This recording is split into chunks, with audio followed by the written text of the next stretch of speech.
Hello everyone. आज हम लोग क्लास 6 का एनसीईआरटी साइंस में last chapter that means 16 chapter देखेंगे। चैप्टर का नेम है गार्बेज इन गार्बेज आउट। तो आइए देखते हैं इस चैप्टर में क्या क्या इंपॉर्टेंट पॉइंट्स दिए गए हैं। Waste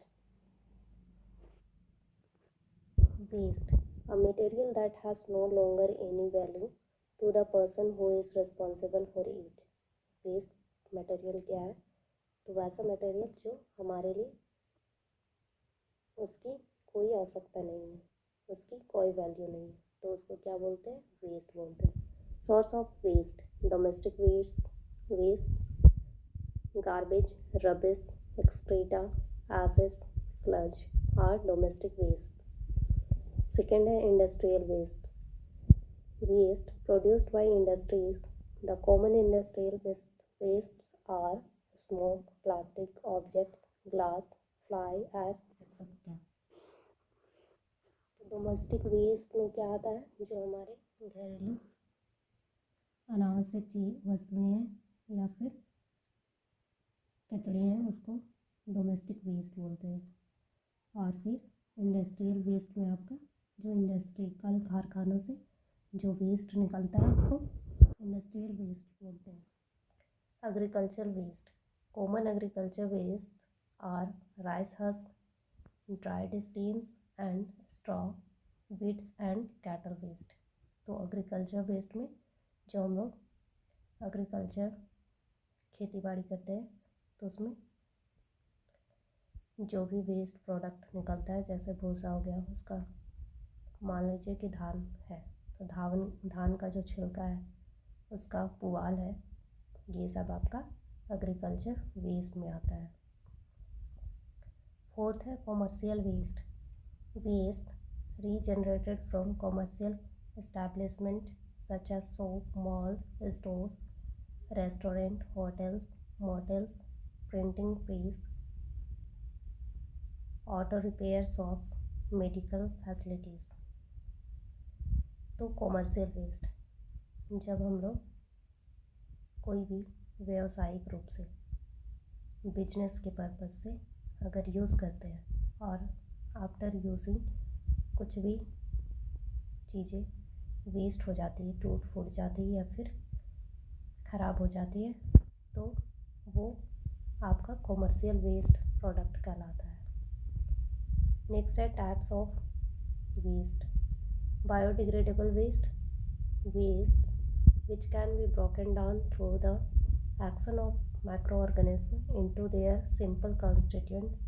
example plant products, organic waste, domestic refuse and animal waste.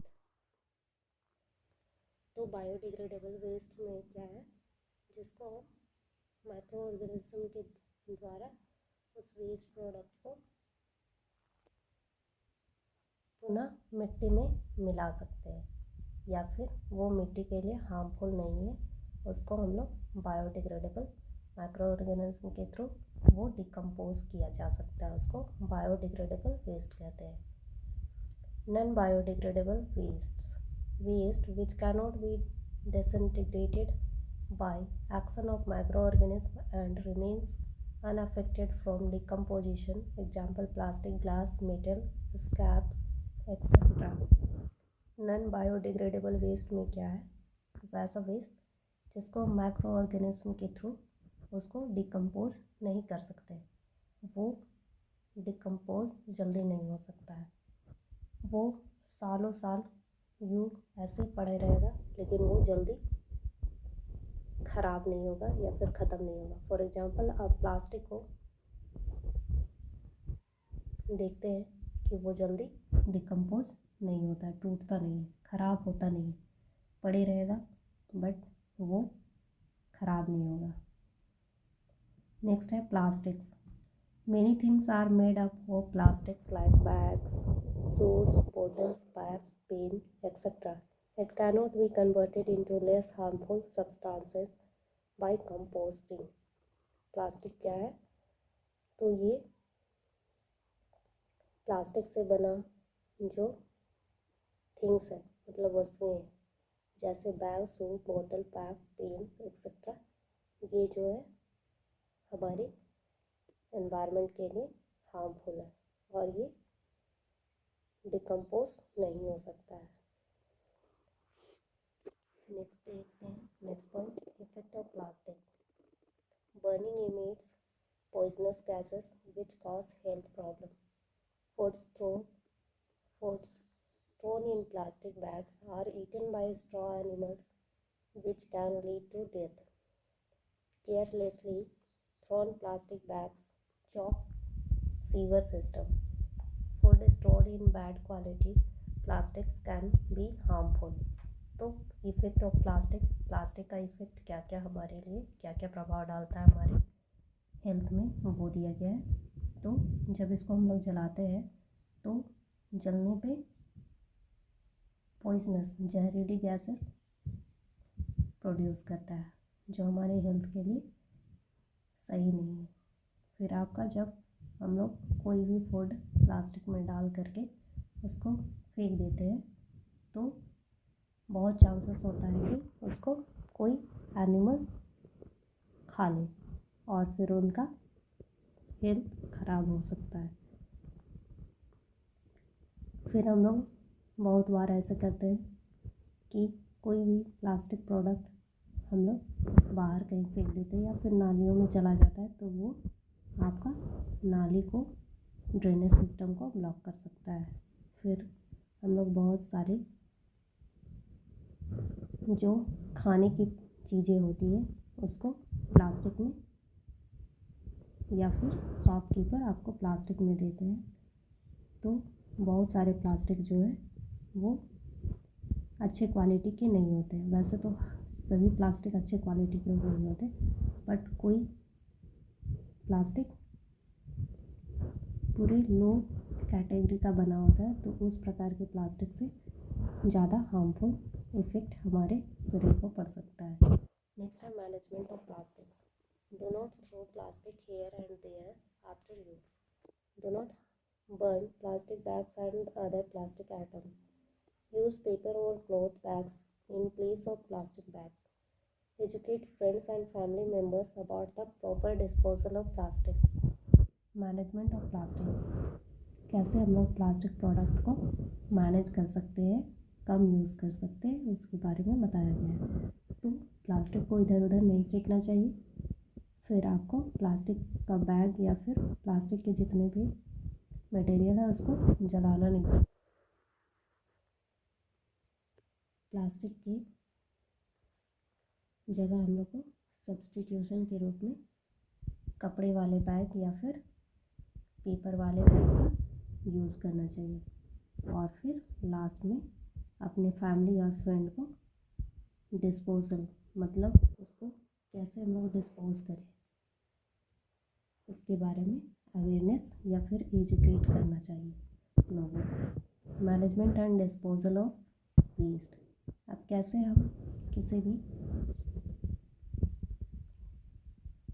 Waste पदार्थ को डिस्पोज, मतलब कि उसको कैसे सही तरीके से हम लोग उसको एनवायरनमेंट में रिलीज़ करने का उपयोग, मतलब रिलीज़ करें, उसके बारे में दिया गया है। कैसे हम उस वेस्ट प्रोडक्ट को मैनेज करें या फिर फेंकने से पहले उसको देखें कि ये रीयूज़ किया जा सकता है, ये रिसाइकल किया जा सकता है, तो इसको हम किस प्रकार से इसको कम से कम गंदगी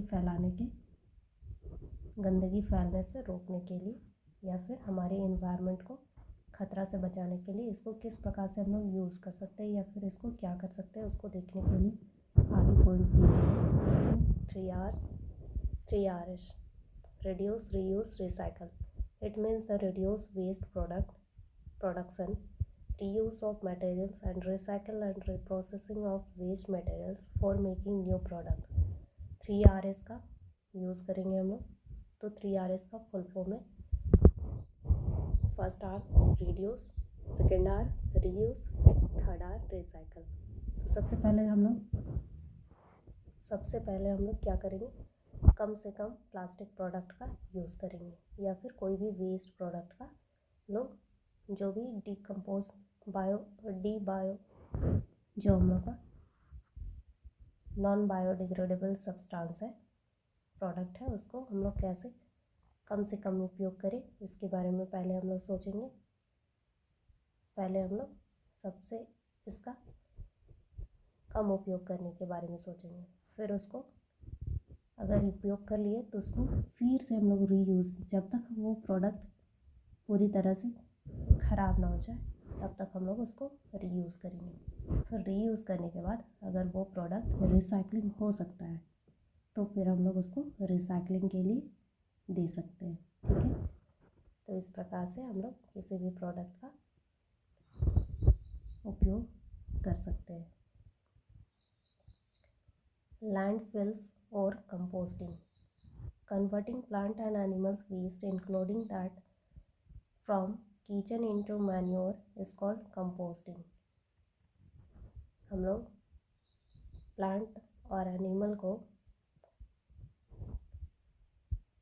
कैसे उसको प्लांट और एनिमल वेस्ट को हम लोग कैसे उसको प्लांट एंड एनिमल वेस्ट को हम लोग कैसे उसको मैन्योर खाद के रूप में उसको उपयोग कर सकते हैं। अगर हम उस वेस्ट प्रोडक्ट को डिकम्पोज करके उससे कुछ मैन्योर खाद बनाते हैं तो उसको कंपोस्टिंग कहते हैं। Low lying open areas to decompose biodegradable waste. तो ये कंपोस्टिंग करने का तरीका जो है उसी को हम लोग मैन्योर जो बनाने का जो एनिमल और प्लांट वेस्टेज से मैन्योर बनाने का जो प्रोसेस है उसको हम लोग कंपोस्टिंग बोलते हैं। और ये मैन्योर बनाने के लिए हमको बायोडिग्रेडेबल वेस्ट का ही उपयोग किया जाता है उसमें। नॉन बायोडिग्रेडेबल वेस्ट तो आपका डिकम्पोज होगा ही नहीं, तो बायोडिग्रेडेबल सब्सटेंस से ही हम लोग कंपोस्टिंग कर सकते हैं। Vermi compost, method of preparing compost with the help of red worms. Excreta of the worms make the compost very rich in nutrients. Vermi compost कैसे बनाते हैं? तो वर्मी कंपोस्ट जो बायोडिग्रेडेबल वेस्ट है आपका उसी से बनाता है। कौन बनाता है? तो रेड वर्म, केचुआ जो है, रेड केचुआ, रेड अर्थवर्म, वो आपका वर्मी कंपोस्टिंग रेड अर्थवर्म जो है वर्मी कंपोस्टिंग के थ्रू आपके लिए कंपोस्ट तैयार करता है, उसी को वर्मी कंपोस्टिंग कहते हैं। Landfill is an area where the garbage collected from a city or town is dumped. The area is later converted into a park.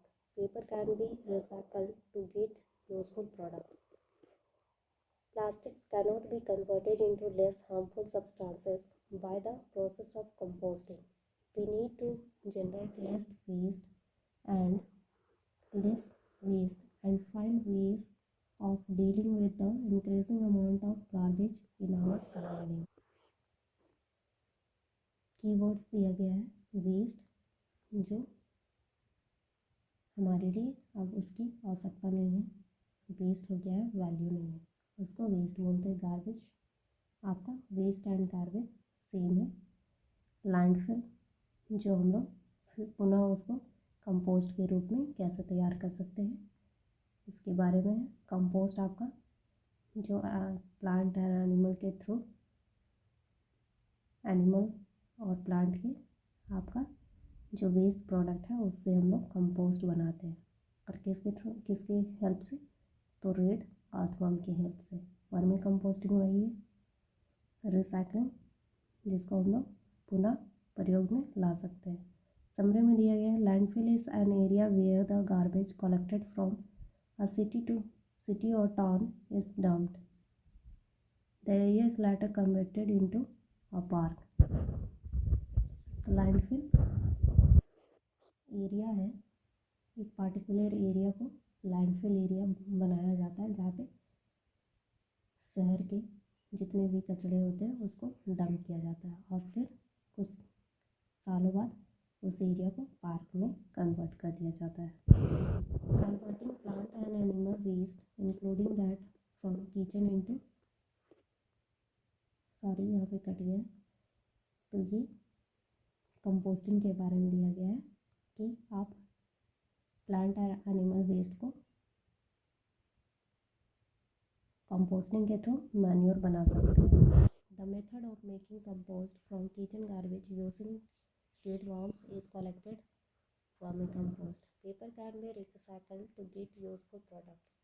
Plastic cannot be converted into less harmful substances by the process of composting. We need to generate less waste and find ways to dealing with the increasing amount of garbage in our surrounding. इस प्रकार इस chapter में आपके लिए most important जो है 3Rs, उसका क्या क्या है सीक्वेंस आपको याद होना चाहिए। फिर कंपोस्ट किसके थ्रू बनता है, वर्मी कंपोस्ट क्या है, उसमें कौन हेल्प करता है, फिर लैंडफिल एरिया क्या है, फिर आपका बायोडिग्रेडेबल और नॉन बायोडिग्रेडेबल, फिर आपका मैनेजमेंट ऑफ प्लास्टिक, फिर आपका इफेक्ट ऑफ प्लास्टिक, फिर सोर्स ऑफ वेस्ट, कितने प्रकार के वेस्ट होते हैं वो आपके लिए, और टाइप्स ऑफ वेस्ट में आपका जो दिया गया है। बस इतने पॉइंट्स हैं जो आप देख लीजिए। अगर आप इतने पॉइंट्स अच्छे से कर लेते हैं तो फिर आपके लिए इस चैप्टर से आने वाले जो भी क्वेश्चन होंगे वो आप कर सकते हो। धन्यवाद।